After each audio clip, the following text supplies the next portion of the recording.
રાધે રાધે. રાધે રાધે, જય સિયારામ. આપણે રામચરિત માનસ અંદર અરણ્ય કાંડ ચાલે છે. અરણ્ય કાંડ ની અંદર અનસુયાજી માતા સીતાને પતિવ્રત ધર્મ પાલન કરવાના બધાય નિયમ સમજાવે છે. હવે આપણે આગળ વધીએ. તુની જાનકી પરમ સુખ પાવા, સાદર તાસુ ચરણ સિરુનાવા. જાનકીજી છે ને અતિશય સુખ પામ્યા. જાનકીજીને ખૂબ જ આનંદ આવ્યો કે માતા અનસુયાએ મને કેટલી સરસ રીતે પતિવ્રત ધર્મના નિયમ સમજાવ્યા. તો જાનકીજીને સુખ થયું અને જાનકીજીએ એમના ચરણમાં આદરપૂર્વક મસ્તક નમાવ્યું. આદરપૂર્વક મસ્તક એટલે નમાવ્યું કારણ કે અનસુયાજીએ ઘરેણા પણ એને પહેરાવ્યા, પતિવ્રતા નારીને લાગુ પડે એવા સુંદર સરસ, અને ઉપદેશ પણ એને સુંદર સરસ આપ્યો. તો જાનકીજીએ માથું નમાવીને જાણે ગુરુ દક્ષિણા આપી કે મૈયા અત્યારે તો મારી પાસે કંઈ છે નહીં, પણ હું માથું નમાવીને તમારા ઉપદેશનો આદર કરું છું. અને સાચું કહું ને, ગુરુના વાક્યનો આદર એ જ ગુરુની સાચી ગુરુ દક્ષિણા છે. ગુરુ કોઈ ધનથી પ્રસન્ન ન થાય, કોઈ સાંસારિક વસ્તુથી પ્રસન્ન ન થાય, કારણ કે જેને અનંત કોટી બ્રહ્માંડના એક ભગવાન મળી ગયા હોય એ બીજી સાંસારિક વસ્તુથી કઈ રીતે પ્રસન્ન થઈ શકે? કોઈ સાંસારિક વસ્તુ ગુરુને પ્રસન્ન કરી શકતી નથી. એટલે ગુરુને કેવલ પ્રણામ કરવાથી અને એના વચનનો આદર કરવાથી ગુરુ પ્રસન્ન થઈ જાય છે. અને હું એમ માનું છું કે મોટામાં મોટી ગુરુ દક્ષિણા ઈ જ છે. એનાથી મોટી ગુરુ દક્ષિણા બીજી એકેય નથી કે ગુરુની વાતોનું તમે અમલ કરી અને એની પ્રસન્નતા પ્રાપ્ત કરી લ્યો. અમલ કરો. ગુરુ જે કહે છે અને ન ખબર પડે તો ગુરુને પૂછી લ્યો કે તમારી આ વાત અમારે કઈ રીતે અમલ કરવી, આ વાત સમજાણી નહીં, એ તમે પૂછી લ્યો એટલે તમને જવાબ મળી જાય. તો જાનકીજી અહીંયા ચરણમાં પ્રણામ કરીને ગુરુની વંદના કરે છે. તમે ઉપદેશ આપ્યો તો તમે મારા ગુરુ, એટલે હું તમારા ચરણમાં પ્રણામ કરીને વંદન કરું છું. અનસુયાજી મોટા હતા, સતીનારી હતા, પાછા ઋષિ પત્ની હતા, અને ઉપદેશ આપ્યો એટલે ગુરુ પણ હતા, એટલે બધી રીતે પૂજનીય હતા. અહીંયા સીતાજી દેખાડે છે કે હું સાક્ષાત ભગવતી છું, રામની પત્ની છું, અને સાક્ષાત ભગવાન હોવા છતાં પણ હું પણ સંતોનો આદર કરું છું, ગુરુનો આદર કરું છું. એવું જાનકીજી આની અંદર લીલા કરીને દેખાડે છે.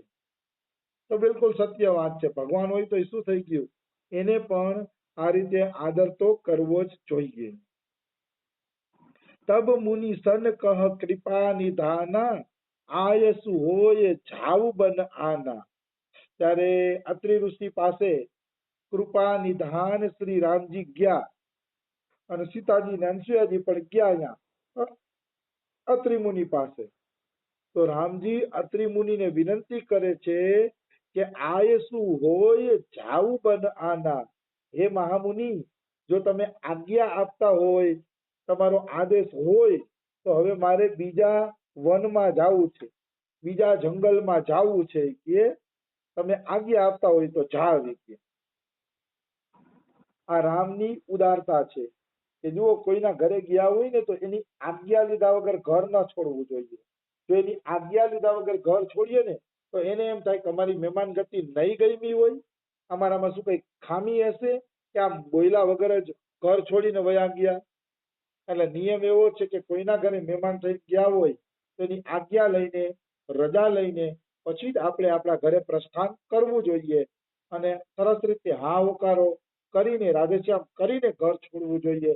એટલે એને એમ સુખ મળે કે ચાલો મારા ઘરે આને આનંદ આવી વસ્તુ છે. એટલે ઋષિ રામ પણ અત્રિ મુનિને દુઃખ ન થાય એટલે પ્રેમપૂર્વક આજ્ઞા લે છે કે હે ઋષિ, જો હવે તમારી આજ્ઞા હોય તો હું બીજા વનમાં જવા માંગુ છું, તો તમે આજ્ઞા આપો. આવી વસ્તુ છે. તો એમાં કોઈ શંકા નથી.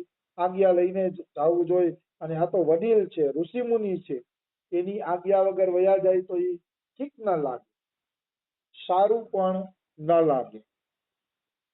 આવી વસ્તુ છે. સંતત મો પર કૃપા કરેહુ, સેવક જાની તજેહુ જનીને. રામ એમ કહે છે કે હે અત્રિ ઋષિ, સતત નિરંતર મારી ઉપર કૃપા કરતા રહેજો, અને હું તમારો સેવક છું, તો મને સેવક જાણીને તમારો સ્નેહ, તમારો પ્રેમ મારી ઉપર સદાય રાખજો. તમારો પ્રેમ ક્યારેય મારી તરફ ઓછો કરતા નહીં. રામ પોતે આવું બોલે છે. તો વાત બિલકુલ સાચી છે. રામ લીલા કરીને દેખાડે છે કે સંતોને હંમેશા પ્રાર્થના કરવી જોઈએ કે હે સંતો, સતત અમારી ઉપર કૃપા દ્રષ્ટિ રાખજો. અમે તમારા સેવક છીએ, તો કાયમી માટે સ્નેહ બનાવીને રાખજો.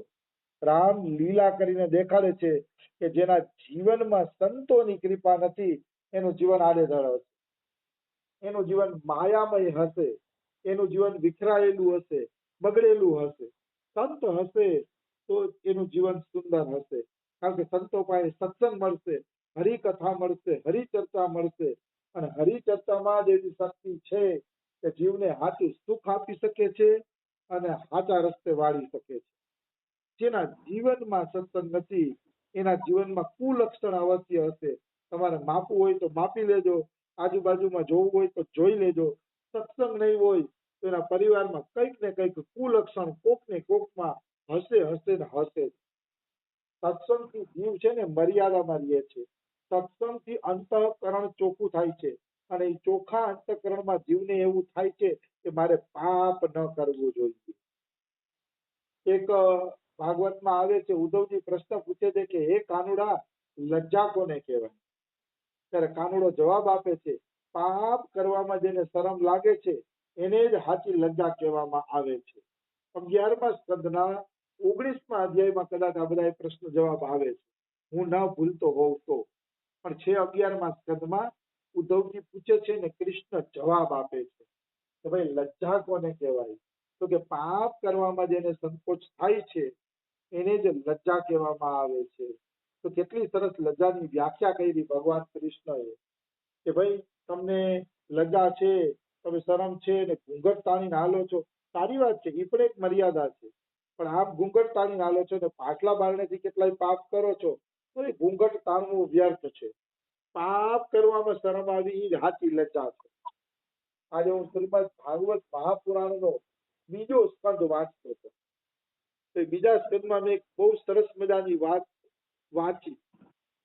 વાત એવી વાંચી કે લોભ કૃષ્ણનો કઈક નીચેનો હોઠ છે અને ઉપરનો હોઠ ભૂલાઈ ગયું મને. વાત સારી યાદ હતી, ભૂલાઈ ગયું. પણ હા, ઉપરનો હોઠ લજ્જા છે. જો લજ્જા ઉપર આવ્યું. ઉપરનો હોઠ ભગવાનનો લજ્જા છે, નીચેનો હોઠ લોભ છે. મતલબ તમે લોભ કરો છો ધનનો, ધન સંપત્તિનો, માયા મોહનો લોભ કરો છો, તો માનવાનું કે ભગવાનના નીચેના હોઠમાં તમારું સ્થાન છે, ત્યાંથી તમે નીચે પડી જાશો. અને લજ્જા ભગવાનનો ઉપરનો હોઠ છે. જો તમે પાપ કરવામાં લજ્જા કરશો તો ભગવાન તમને હોઠના ઉપર સ્થાન આપશે કે જ્યાં તમને પડવાની કોઈ ભય નહીં રહે, અહીંયા ભગવાન તમારી રક્ષા કરશે. આવી વસ્તુ છે. મેં બીજા સ્કંદમાં આજે એક વાત સરસ વાંચી કે ધર્મ છે ને એ ભગવાનના સ્તન છે. બીજા સ્તનમાં વાંચ્યું, મેં નોંધણી કરી રાખી તે શ્લોકની, પણ એમાં મને એક નવો ભાવ મળ્યો કે ધર્મ ભગવાનના સ્તન છે. તો એમાં મને ભાવ એ મળ્યો કે જેમ બાળક માતાનું દૂધ પીવે છે અને માતાનું દૂધ પીને બાળક હૃષ્ટપુષ્ટ થાય છે, એવી રીતે મનુષ્ય જો ધર્મનું પાલન કરતો હશે તો માનવાનું કે ભગવાનના સ્તનનું દૂધ પીવે છે, ભગવાનની માં બનાવીને ભગવાનની માનું દૂધ પીવે છે. એટલે ધર્મનું પાલન કરતો હશે ને તરોતાજા થશે. જેમ ઓલા દુકાનના દૂધ પીવડાવીએ ને તો છોકરા કઈ તાજા માજા ન થાય, માનું દૂધ પીવે તો છોકરા તાજા માજા થાય, નિરોગી થાય અને પરછન કાયાના થાય. એવી રીતે ધર્મ ભગવાનનો સ્તન છે. જે ધર્મનું પાલન કરે છે તમે એનું તેજ જોજો, એનો વટ જોજો, એનો વૈરાગ્ય જોજો. તમને આમ હજારો માણસો એની પાછળ મહારાજજી મહારાજજી કહીને દોડતા હશે. એનું તેજ એટલું હશે કારણ કે ધર્મનું પાલન કરે છે, અને જે ધર્મનું પાલન કરે છે એ ભગવાનના સ્તનનું દૂધ પીવે છે, કારણ કે એમાં ધર્મને ભગવાનનો સ્તન કીધો છે. એટલે હું બેઠો બેઠો વાંચતો હતો તો મને આવા નવા નવા ભાવ એની અંદર આવતા હતા. પછી એક ભાવ મને એ પણ આવ્યો કે વિષ્ણુ આ મહાપુરુષના ચરણમાં વાસ કરે છે. એક ભાવ મને આવ્યો વાંચતો હતો બીજા સ્કંદમાં કે વિષ્ણુ એટલે આપણે સંતોના ચરણ સ્પર્શ કરી. મને એક તો ખબર હતી કે આપણે સંતોના ચરણ સ્પર્શ એટલે કરી હતી કે એના જમણા અંગૂઠામાંથી એના ભજનનું તેજ બહાર નીકળતું હોય છે. એના ભજનનું તેજ બહાર નીકળે ને એટલે આપણે જમણા પગના અંગૂઠાને પ્રણામ કરી ત્યારે સ્પર્શ કરીએ છીએ, એના ભજનનો ભાગ આપણે મળી જાય. પણ આજે મેં એક નવો ભાવ પણ ગોઈતો કે ચરણોમાં વિષ્ણુનું સ્થાન છે. એટલે આપણે ચરણ સ્પર્શ એટલે કરી છીએ કે ગુરુના ચરણ કમળ કે વડીલોના ચરણ કમળ સાક્ષાત વિષ્ણુ ભગવાનનું સ્વરૂપ છે. એટલે આપણે વિષ્ણુનો સ્પર્શ કરી છીએ, કોઈના ચરણનો સ્પર્શ કરતા નથી. એટલે કોઈ એમ કહે કે ચરણ સ્પર્શ ન કરાય, જૂના જમાનાની રીત છે, તો એની વાત માનવી ન જોઈએ. ચરણ સ્પર્શ કરવાથી વિષ્ણુના આશીર્વાદ મળશે, કારણ કે ચરણોમાં વિષ્ણુનું સ્થાન છે. અને એમાં એક નવો ભાવ એ પણ મળ્યો કે શૂદ્ર જાતિ છે, જે ચમાર આપણે હરિજન જે કઈ કહીએ છીએ, શૂદ્ર જાતિ નીચી જાતિ છે, ભંગી જાતિ છે, પણ શૂદ્રને ભગવાનના ચરણ કીધા કે શૂદ્રની ઉત્પત્તિ ભગવાનના ચરણમાંથી થઈ છે અને ભગવાનના ચરણમાં વિષ્ણુનો પણ વાસ છે. એટલે ખરેખર શૂદ્રનું અપમાન ન કરવું જોઈએ. શૂદ્ર વાસ્તવમાં ભગવાનમાંથી ઉત્પન્ન થયા છે, કારણ કે ચરણમાં વિષ્ણુનો વાસ છે. એટલે શૂદ્રને આપણે હરિજન કહી શકીએ, એ હરિના જન છે, કારણ કે જ્યાં ભગવાનનો વાસ છે ત્યાંથી જ શૂદ્રની ઉત્પત્તિ થાય છે. બ્રાહ્મણ મુખ છે, ક્ષત્રિય એની ભુજા છે, એવી વાત છે. તો શૂદ્ર એના ચરણ છે. વૈશ્યનું મને યાદ નથી. તો મારો કહેવાનો ભાવ શું છે, શાસ્ત્ર વાંચવાથી આ બધા રહસ્ય ખુલે છે કે શૂદ્ર ભગવાનના ચરણમાંથી નીકળ્યા છે, તો એનું પણ એક વિશેષ મહત્વ હશે જ. ભલે આપણે જાણી ન શકીએ અત્યારે, પણ ભગવાનની રચનામાં કોઈની ખોટ ન હોય, કાંઈક એવું રહસ્ય હશે, શૂદ્રની પણ ક્યાંક કિંમત હશે કે જેથી ભગવાને ચરણમાંથી શૂદ્રને ઉત્પન્ન કર્યા. પેલાના જમાનામાં શૂદ્ર જ બધા કામ કરતા. હું એમ કહું છું, નોકર ન હોય તો પૈસા વાળો શું કરી શકે? કોઈ કે અમારા ઘરમાં તો 10 નોકર રાખ્યા છે, અમે તો બહુ પૈસા વાળા છીએ. પછી 10 નોકર હડતાલ ઉપર વહી જાય તમે શું કરી લ્યો? નોકરની કિંમત તો ત્યારે થાય ને જ્યારે હડતાલ ઉપર જાય.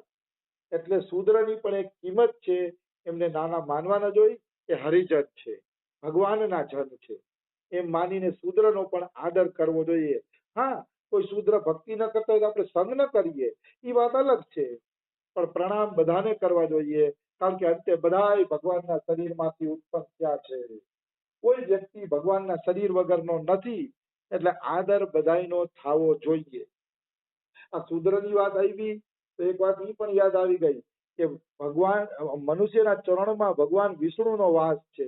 એટલે રાવણે જ્યારે વિભીષણને ચરણ પ્રહાર કર્યા, ચરણ પ્રહારથી વિભીષણને તગડી મૂક્યા, ત્યારે સંતો એવો ભાવ આપે છે આ કણે કે રાવણે ચરણ પ્રહાર નથી કર્યા, રાવણે વિષ્ણુનો સ્પર્શ કરાયો કે વિભીષણ હવે તું જાસ તો છેલ્લી વાર વિષ્ણુને પ્રણામ કરતો જા, પછી આપણે મળીએ ન મળીએ. એટલે અનુજ ગહે પદ બાર હી બાર. રામાયણમાં એવી ચોપાઈ આવે છે, રાવણ કીન્હે અનેક પ્રહારા, અનુજ ગહે પદ બાર હી બારા. એમાં પેલી ચોપાઈ ભૂલું છું, હું તો મેં ગોઠવી દીધી એમને, પણ મને પાછલી લીટી યાદ છે, અનુજ ગહે પદ બાર હી બારા. મતલબ રાવણે વારંવાર ચરણ પ્રહાર કર્યો, વારંવાર રાવણે વિભીષણને માર્યો, તોય વિભીષણ એનો પગ પકડીને એમ કહે છે કે તમે મોટા ભાઈ છો, ભલે મારી લીધું, બાકી મારી વાત માનજો કે સીતાને આપ્યા વગર તમારું હિત નહીં થાય. એ તો વિભીષણે છેઠ સુધી કીધું. તો વિભીષણને લત નથી મારી, વિષ્ણુ ભગવાનનો સ્પર્શ કરાવ્યો છે, એવો રસિકો ભાવ આપે છે, કારણ કે મનુષ્યના ચરણમાં વિષ્ણુનો વાસ છે. વિરાટ પુરુષનું વર્ણન છે ભાગવતમાં, વિરાટ પુરુષ છે એના ચરણોમાં વિષ્ણુનો વાસ છે. આવા બધા શાસ્ત્રો વાંચતા હોય તો નવા ભાવ પ્રગટ થતા હોય. મને માળા તો ઉકલતી નથી, ખોટું બોલતો નથી, જપ મારાથી થતા નથી, એટલે હું વાંચે રાખું ને આવું નવું નવું કઈક ચિંતન કરી રાખું. મને ભગવાને માળામાં રુચિ દીધી જ નથી તો હું શું કરું? દીધી જ નથી. હાવ માળા કરું તો અમુકનું મન ભાગે છે. એટલે હું જે કરું છું એ ભગવાન એનાથી પ્રસન્ન થાય એવી મારી પ્રાર્થના, બીજું તો શું હોય. તો અહીંયા આપણે સમય થઈ ગયો છે. રામ બીજા જંગલમાં જશે એ વાત આપણે કાલે લઈ લેશી. રાધે રાધે, જય સિયા રામ.